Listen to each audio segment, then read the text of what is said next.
Hey, listen, do you actually think that the drink that you're drinking is harmless? Think again, because beneath that cool, refreshing exterior lies a secret disruptor known as allostasis. It is shaping your health in ways that you've never imagined. Today, we are diving deep into the science, and we're going into the untold story of your drink and the silent battle raging within your body. Discover why what you're sipping on might be more dangerous than you have ever thought. You will not want to miss today's video. Guys, just before we get into this video, if you want to get access to a free video training that shows you how to get immediate control of your drinking using something called first principles thinking, please go ahead and click the link in the description. You'll put your name and email address in, and then a new video will start playing that will show you a new method to get immediate control of your drinking. So go ahead and check that out after you watch this video.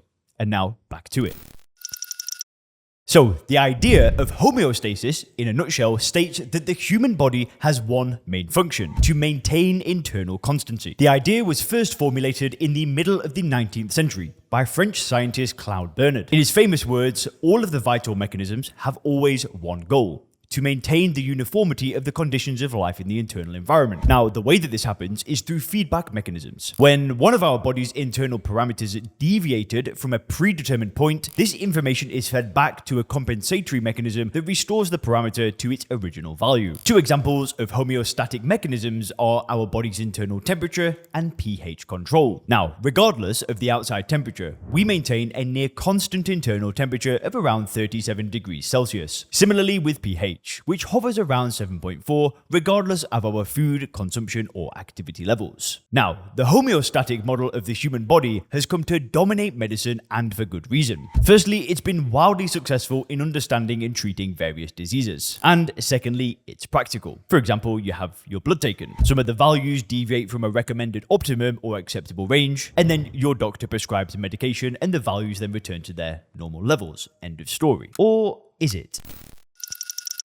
Now, as successful as the theory of homeostasis has been, it's easy to see that there has to be just a little bit more to it than this. Now, allostasis is a newer concept that is inspired at least partially by the theory of evolution. You've heard of adaptation and survival of the fittest as key concepts in biological evolution. Well, this is the kind of worldview that allostasis takes. It views health and human survival more in terms of responsiveness and adaptive fluctuations to an ever-changing environment. In other words, as the environment changes, so too must the human body. And key to this process is the brain. The brain is the command and control center which takes stock of changes as well as predicts changes in the environment. It then sends the necessary signals to various organs and tissues. The changes that take place within each of these body systems deviate from classical homeostasis, but they all mesh together to produce an adaptive response. The classic example is the fight or flight phenomenon. In response to perceived danger, our blood pressure, heart rate, breathing, as well as the release of hormones like cortisol and adrenaline are all dramatically affected for a short period of time. And all of these changes take us far from our normal, relaxed homeostatic levels. But without them, we would not be able to survive our ever-changing and often deadly environment.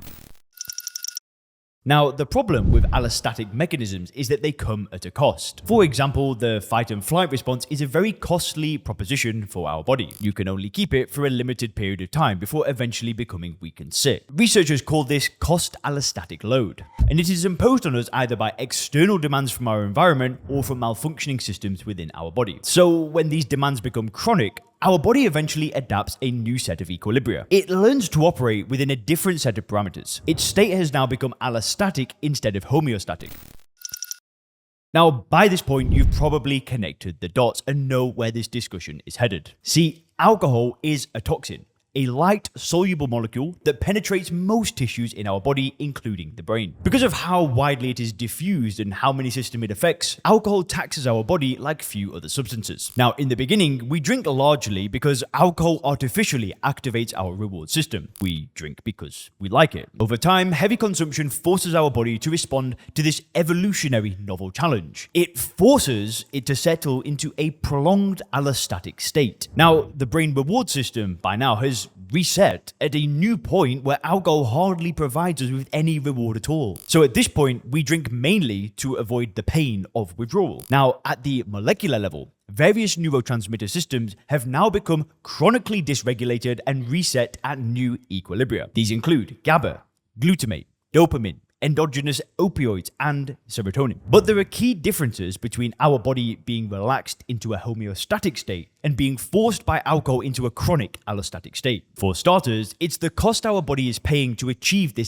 allostatic load. Our body is permanently stressed. The second difference is that at its allostatic state, the body has basically used up its reserves. So it's maxed out its adaptive potential and doesn't have anything left when another environmental stress, apart from alcohol, comes its way. See, at its core, this is why heavy drinkers are such fragile creatures. It's why they're so prone to breakdowns, mood disorders, infections, diseases, accidents. You name it. What's ironic is that most drinkers have deceived themselves into believing that alcohol is actually giving them strength, that it's a support that they can lean on to get through the difficulties of life. And in reality, alcohol is sapping away most of their body's natural coping systems, in the process setting them up for massive failure. See, allostasis also nicely explains why stopping drinking, removing alcohol from the equation, can be such a painful experience. The body has, at this point, been forced into its new allostatic equilibria, and removing alcohol from the system literally means dysregulation. As counterintuitive as this may seem, removing the toxin from your system will now equal stress. But I need to mention that it's temporarily. The body eventually recalibrates and relaxes back into its normal homeostatic state. The same general points apply to other addictive drugs, be they nicotine, cocaine, heroin, or whatever. The allostatic trajectory and eventual allostatic state will differ from drug to drug, but the idea is the same. So the quicker you stop drinking, the better. And if you click the video on the screen now, you can learn why a drinking problem exists with a new system to gain control.